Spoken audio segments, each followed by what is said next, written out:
This is the United Nations headquarters here in New York City. I now give the floor to Hit Record. Good afternoon, Madam President of the General Assembly, Excellencies, distinguished guests, ladies and gentlemen, thank you so much for having me here at the United Nations for this World Summit on the Information Society. I want to acknowledge the co-facilitators of this year's summit, Kenya and Albania, as well as the UN Department of Economic and Social Affairs. So this is a special milestone summit marking 20 years since the UN first adopted a shared set of principles for a human-centric digital world. And certainly, a lot has happened in the digital world in these past 20 years. We've seen the rise of social media, which in so many ways made good on the promise of what the internet could be.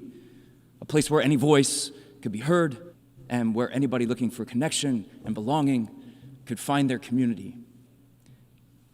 But then market pressures set in, and we saw social media gradually change. What had been about connection became more about addiction. Addiction to an algorithmic feed maximized for user engagement and ad revenue.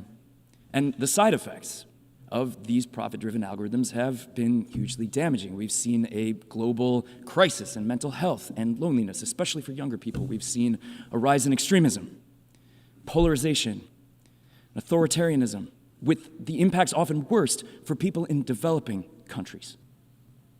So here's my question. Looking back at the past 20 years, are we going to learn from our mistakes? Because today we face a crossroads with a new revolutionary technology on the rise, AI.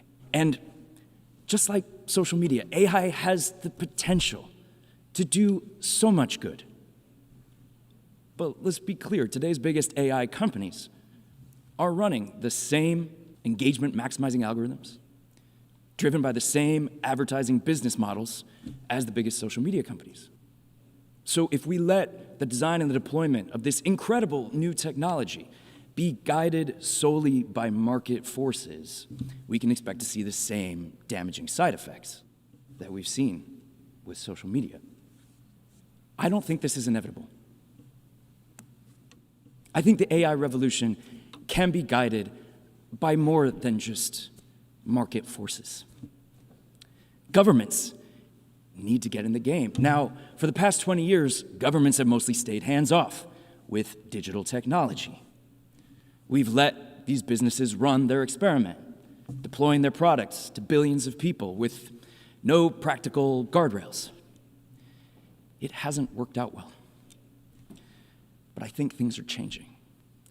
I just met with a gentleman here from the Australian government, and as you all know, Australia just enacted landmark legislation standing up to these big social media companies to protect their youth against these predatory algorithms. And now more and more countries are moving in that direction. So change is possible. And I really believe that it is you all here in this room and around the world. It's you civil servants who serve civilization, who don't just serve a bottom line, who serve people, who serve everybody, especially the most vulnerable amongst us. Now's your time to step up, to work together with business and industry, and to build a brighter future. And so,